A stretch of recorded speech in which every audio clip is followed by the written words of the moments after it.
warahmatullahi wabarakatuh. Saya Egy Velen Ivaga dari Prodi Perbankan Syariah 2017, kelas 6B. Video ini saya buat untuk memenuhi tugas mata kuliah Manajemen Risiko. Nah, di video kali ini saya akan membahas beberapa hal yang akan saya sampaikan. Pembahasan yang pertama yaitu mengenai pengertian risiko menurut beberapa ahli. Yang kedua yaitu jenis-jenis risiko. Yang ketiga yaitu pengertian dari manajemen risiko. Yang keempat yaitu jenis-jenis dari manajemen risiko. Yang kelima fungsi dari manajemen risiko. Dan selanjutnya yaitu pandangan Islam tentang manajemen risiko.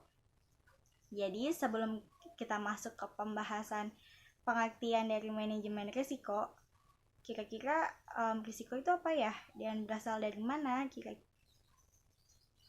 Nah, jadi risiko itu berasal dari bahasa Arab yang berarti ris, yaitu segala sesuatu yang Allah turunkan untuk manusia untuk mendapatkan keuntungan atau profit.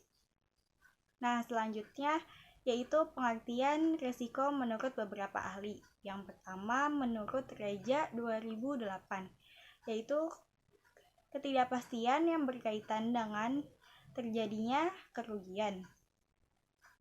Yang kedua, menurut Vaughan 2008, risiko yaitu suatu kondisi di mana terdapat kemungkinan penyimpangan yang berlawanan dari hasil yang diinginkan. Yang ketiga, yaitu menurut Merna dan At-Tahni, yaitu risiko terkait dengan kejadian yang dapat diprediksi secara sistematik dan ketidakpastian karena ketidaktahuan atas variabel yang tidak dapat diprediksi secara umum.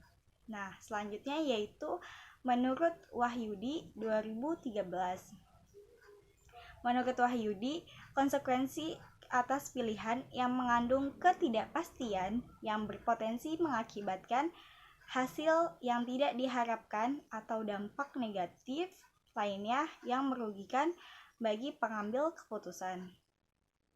Oke, kita masuk ke pembahasan selanjutnya yaitu jenis-jenis dari risiko. Jadi jenis risiko itu ada 3. Yang pertama yaitu risiko murni dan spekulatif. Yang kedua yaitu risiko fundamental. Yang ketiga yaitu risiko perusahaan. Yang pertama, risiko murni. Risiko murni adalah risiko yang terjadi hanya ada kerugian atau tidak. Nah, contohnya itu seperti bencana alam, longsor, banjir, dan sebagainya. Nah, risiko spekulatif yaitu risiko yang terjadi karena masih ada keuntungan di dalamnya. Nah, contohnya itu seperti investasi saham dan obligasi. Nah, yang kedua yaitu risiko fundamental. Risiko fundamental adalah risiko yang terkait dengan kerugian di mana asal dan akibatnya bersifat umum. Contohnya itu misalnya banjir, longsor, dan inflasi. Nah, terus ada juga risiko khusus. Risiko khusus adalah kerugian yang timbul akibat kejadian individu dan dampaknya itu juga terjadi karena individu. Nah, contohnya itu kayak misalnya kemalingan. Itu kan dirasakan oleh individu sendiri kan.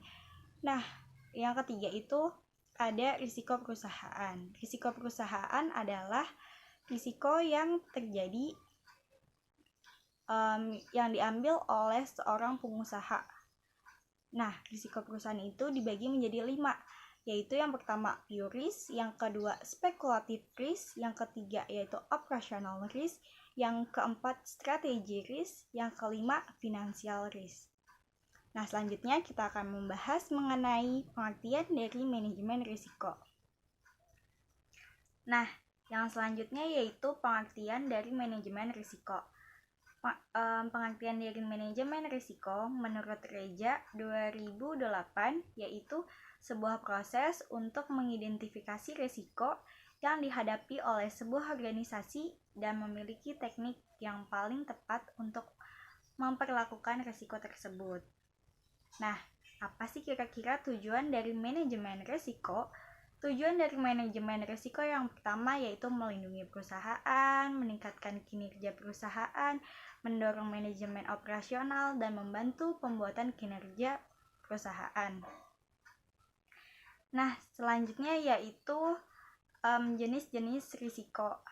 Risiko itu dibagi menjadi 6, yaitu risiko pasar, risiko likuiditas, risiko imbal hasil, risiko investasi, terus risiko kredit, dan risiko operasional.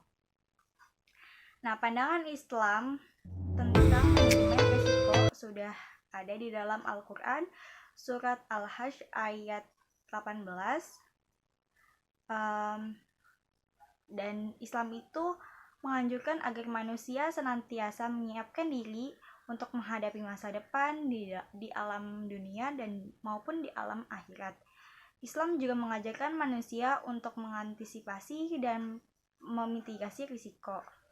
Islam juga melarang tindakan yang merugikan atau mudarat. Nah, dalam Islam itu tidak boleh terjadi adanya goror, terus maisir, riba, dan zulum. Oke, sekian video yang bisa saya sampaikan. Kurang lebihnya mohon maaf. Assalamualaikum warahmatullahi wabarakatuh.